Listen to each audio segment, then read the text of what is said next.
Olá, sejam todos bem-vindos a mais um encontro da Associação Espírita Lauro Machado. Antes de iniciarmos a nossa conversa de hoje, farei a preparação do ambiente lendo uma das mensagens do livro Vinha de Luz de Chico Xavier, intuído pelo Espírito de Emmanuel. Mas o que sai da boca procede do coração, e isso contamina os homens. Jesus, Mateus 15, 18. O ensinamento do mestre sobre o véu da letra consubstancia profunda advertência. Indispensável cuidar do coração como fonte emissora do verbo, para que não percamos a harmonia necessária à própria felicidade. O que sai do coração e da mente pela boca é força viva e palpitante, envolvendo a criatura para o bem ou para o mal, conforme a natureza da emissão. Do íntimo dos tiranos, por esse processo, origina-se o movimento inicial da guerra, movimento destruidor que torna a fonte em que nasceu, lançando ruína e aniquilamento. Da alma dos caluniadores partem os venenos que atormentam espíritos generosos, mas que voltam a eles mesmo, escurecendo-lhes os horizontes mentais.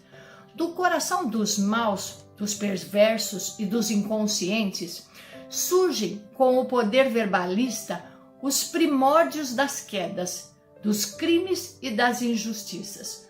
Todavia, tais elementos perturbadores não se articulam debalde para os próprios autores, porque dia chegará em que colherão os frutos amargos da atividade infeliz a que deram impulso.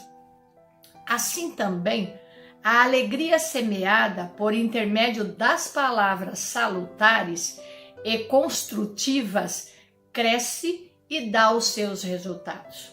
O auxílio fraterno espalha benefícios infinitos e o perfume do bem, ainda quando derramado sobre os ingratos, volta em ondas invisíveis a reconfortar a fronte que o emite. O ato de bondade é invariável força benéfica em derredor de quem a mobiliza.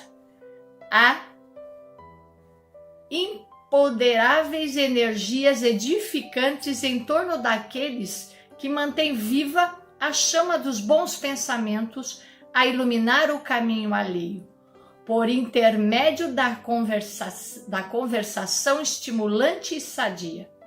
Os elementos psíquicos que exteriorizamos pela boca são potências atuantes em nosso nome, fatores ativos que agem sob nossa responsabilidade, em plano próximo ou remoto, de acordo com as nossas intenções mais secretas. É imprescindível vigiar a boca, porque o verbo cria, insinua, inclina, modifica, renova ou destrói por dilatação viva da nossa personalidade. Em todos os dias e acontecimentos da vida, recordemos com o Divino Mestre de que a palavra procede do coração e por isso mesmo contamina o homem.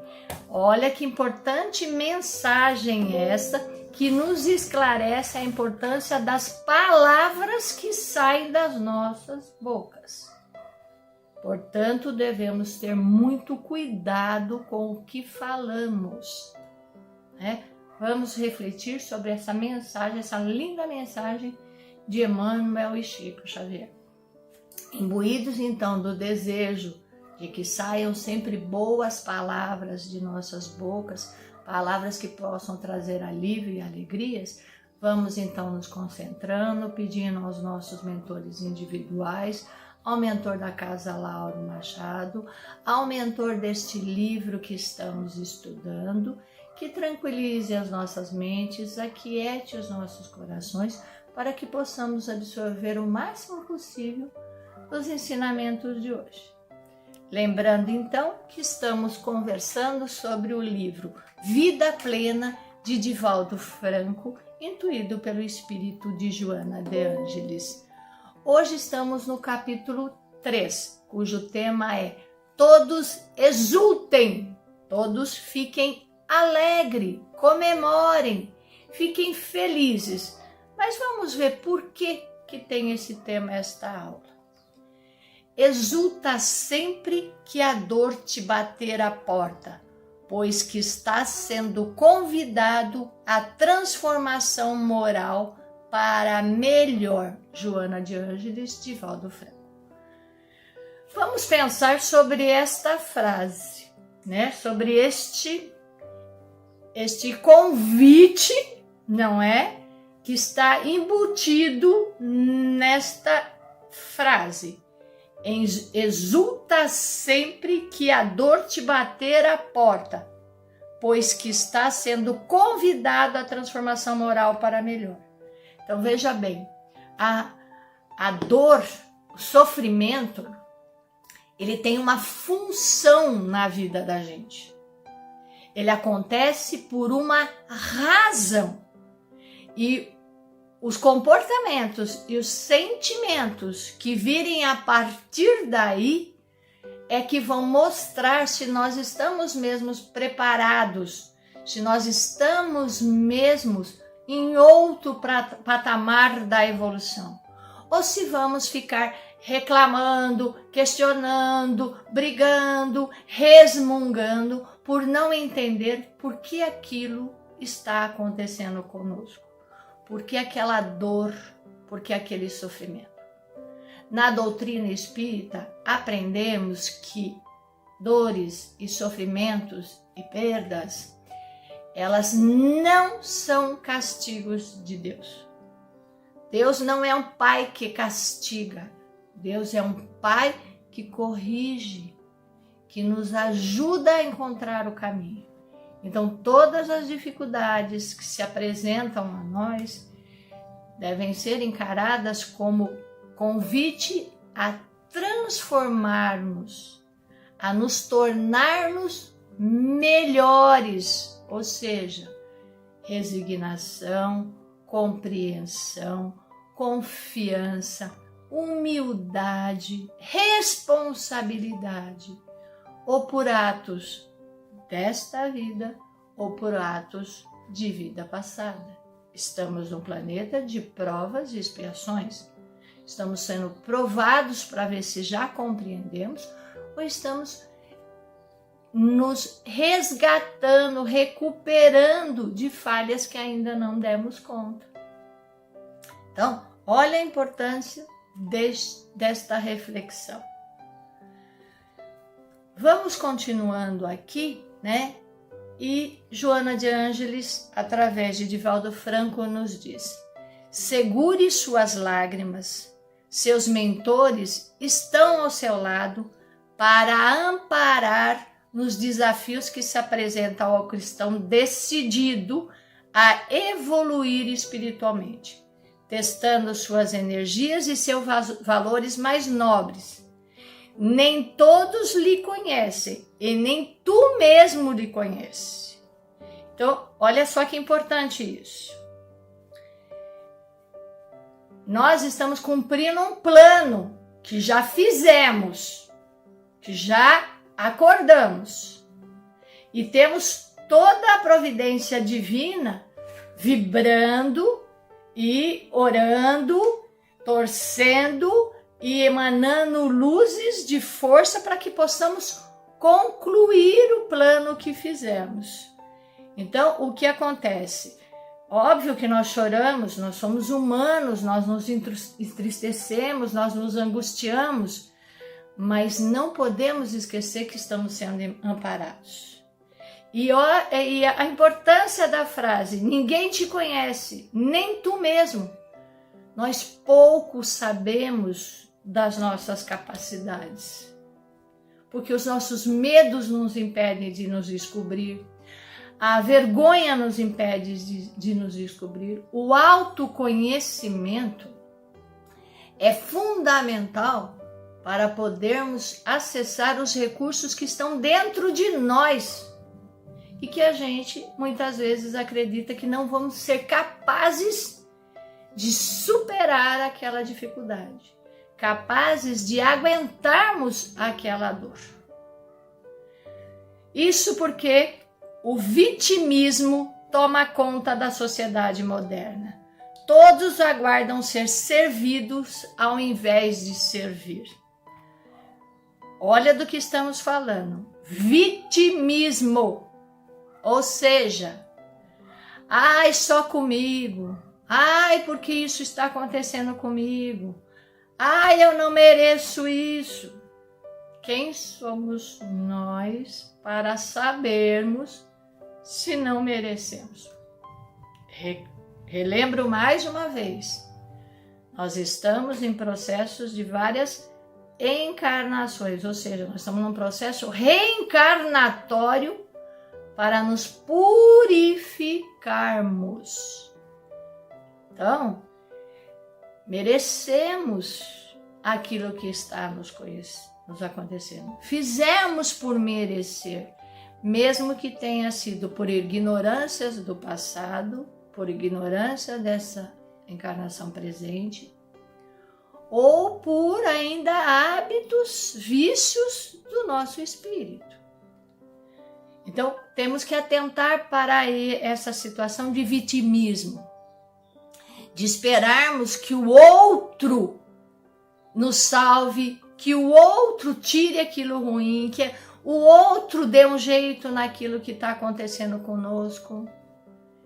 Lembre-se, Jesus serviu e nós queremos ser servidos o tempo inteiro.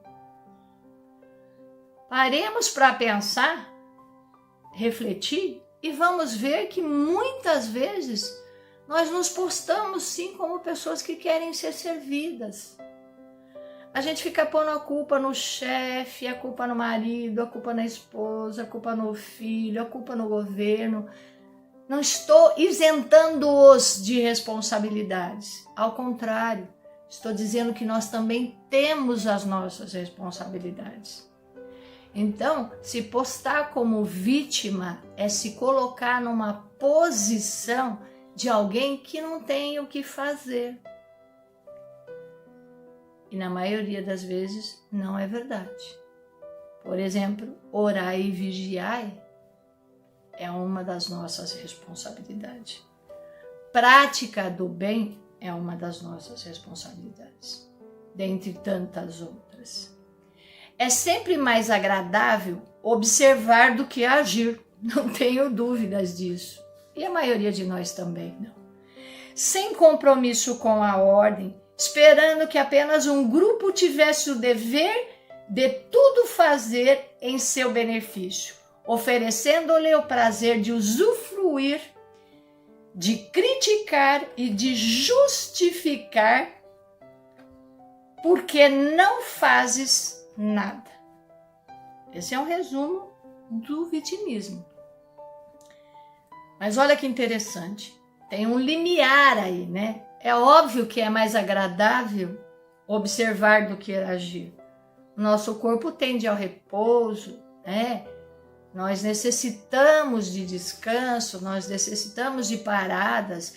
É importante também observar antes de agir. Mas nós estamos dizendo daquelas pessoas que só ficam observando, que só ficam esperando, que só ficam criticando. Espero que nenhum de nós fique nesta posição. A terra é mãe gentil que dá a todos os seus filhos oportunidades para embelezá-la e trabalhá-la nas suas imperfeições, pois ainda é um mundo de provas e expiações, não havendo lugar para a ociosidade. Por isso, há nela lugar para todos que trabalham para alcançar a evolução individual, coletiva e planetária. Olha que importante. Nosso planeta Terra é muito rico de recursos. Olha as belezas naturais, olha quantos elementos nós encontramos na terra, né, para que nos ajude nessa nossa caminhada material. Entretanto, né, o vitimado fica parado. E aí nós não colaboramos nem com a nossa evolução individual, nem com a evolução do grupo das pessoas que estão ao nosso redor, e muito menos com a transição que o planeta Terra precisa alcançar. Ele precisa sair deste mundo de provas e expiações e ir para um mundo de regeneração, para um mundo mais evoluído. E nós podemos sim colaborar com esse processo do universo cósmico, começando por nós, pelo individual, pelo micro, pelo um pouco maior e pelo macro. Pensemos sobre isso. É importante que não esmorecemos, não fique magoado com aqueles que ainda não compreendem a importância dessa evolução e geram embaraços em seu caminho. Enxuga o suor da face e abra num largo sorriso, porque estás a serviço da verdade. Nós, quando seguimos Jesus, quando nós seguimos os preceitos, os ensinamentos que Jesus nos deixou, nós estamos a serviço da verdade. Alguns ainda não acordaram para esta verdade, a verdade de que somos mais do que matéria, mais do que esse momento aqui agora. A nossa verdadeira vida é a vida espiritual. Por isso a importância de evoluirmos espiritualmente. E aqueles que não entendem, muitas vezes, fazem chacotas da gente, né? Eles nos humilham. Ai, como você é bobo, você não dá importância para essas coisas, porque os nossos valores são outros.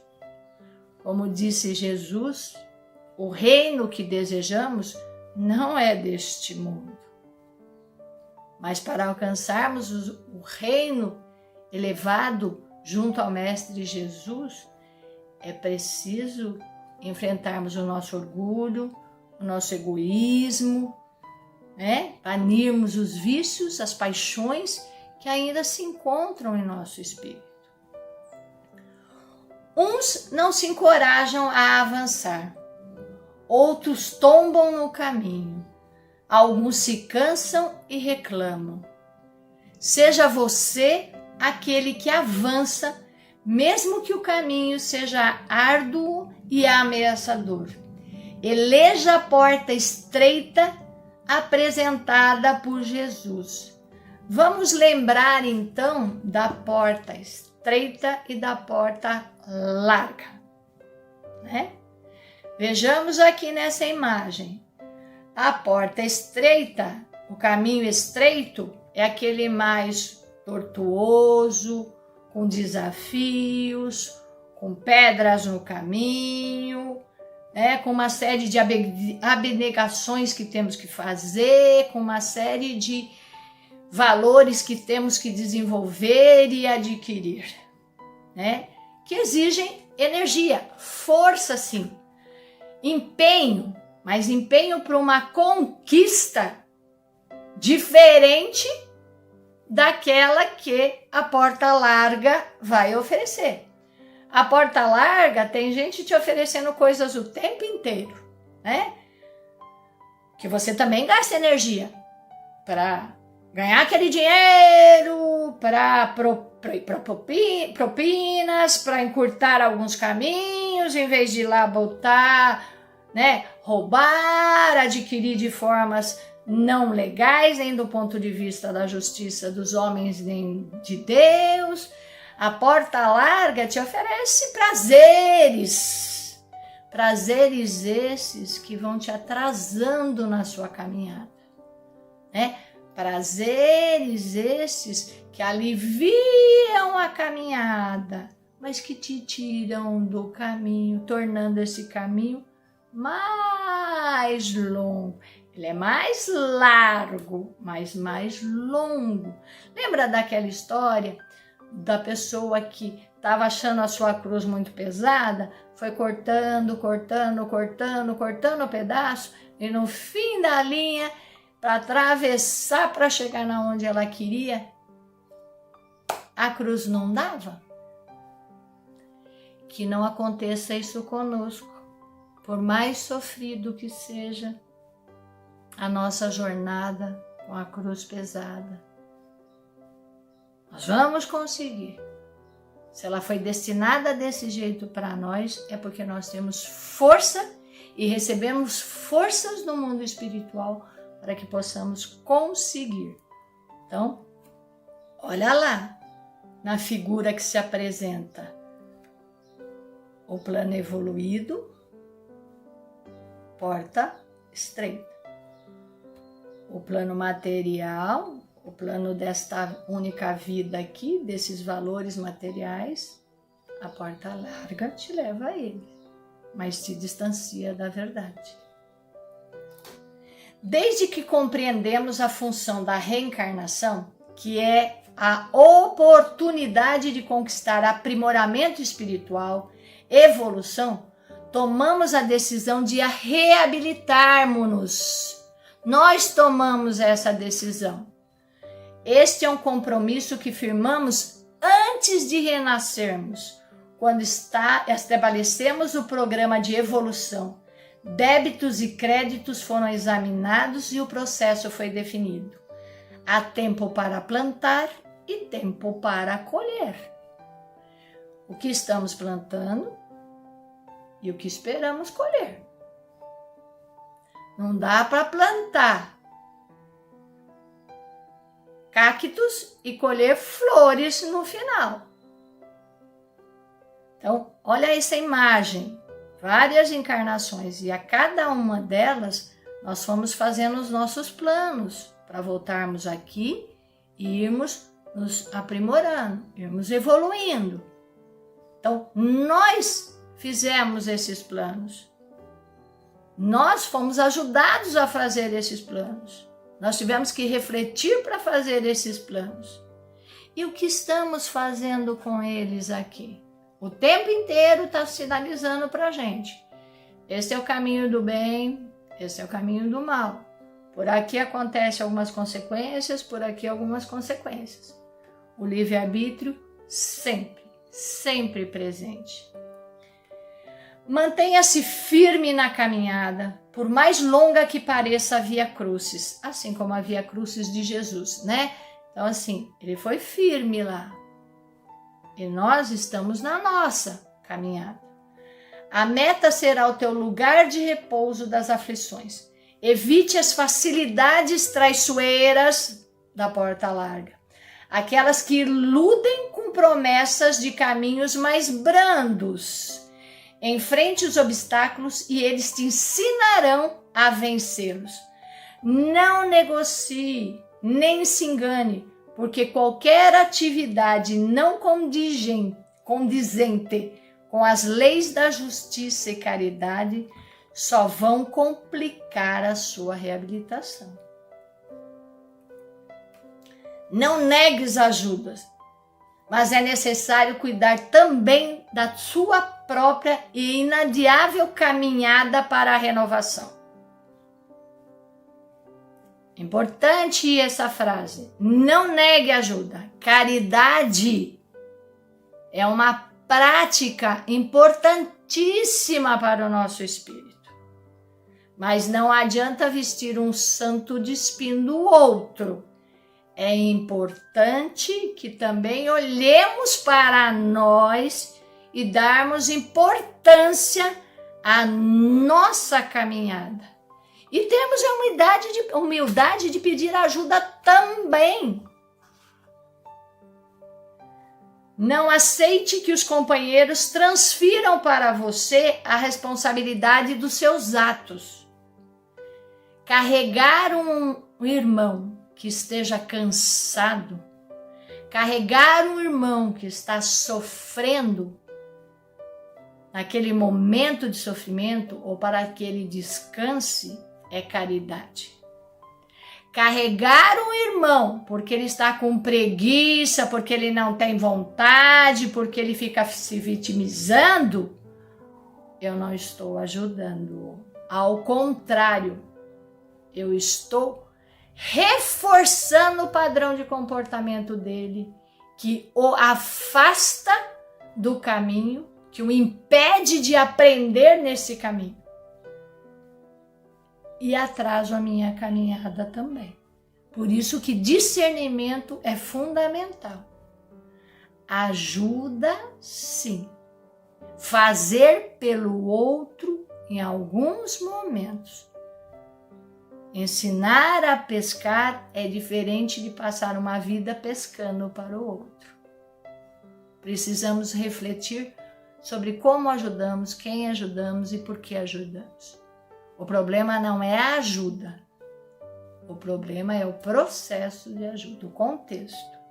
O mestre ensina o caminho, mas a jornada deve ser executada por aquele que busca a ajuda e a evolução espiritual. Não tome nenhuma decisão quando estiver emocionalmente alterado, sem muito discernimento, porque o resultado será sempre perturbador. A precipitação é companheira do desastre. Olha que alerta importante. A precipitação é companheira do desastre. Primeiro se acalme. O conhecimento do Espiritismo te auxiliará a compreender as leis divinas e lhe ajudará a ter forças para entender e enfrentar seus problemas.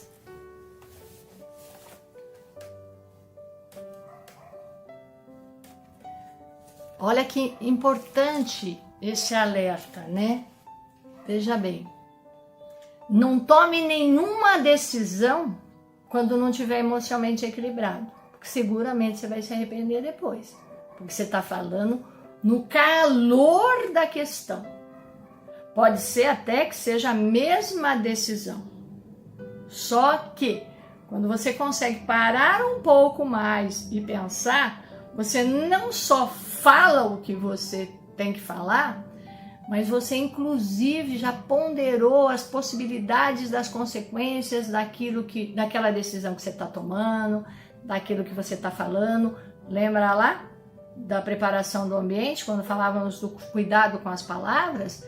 Decisão é palavra. Eu faço, eu vou, eu posso, não é?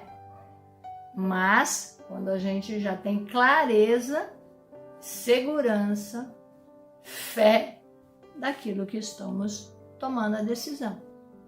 Óbvio que tem outras decisões mais difíceis, né? Mais complicadas. Por isso, mais ainda a necessidade de tranquilizar-se. E lembrar que nós temos todo o apoio do mundo espiritual para nos intuir na decisão mais sensata. Por isso, o estudo da doutrina espírita se torna necessário, para que compreendamos este universo invisível, mas não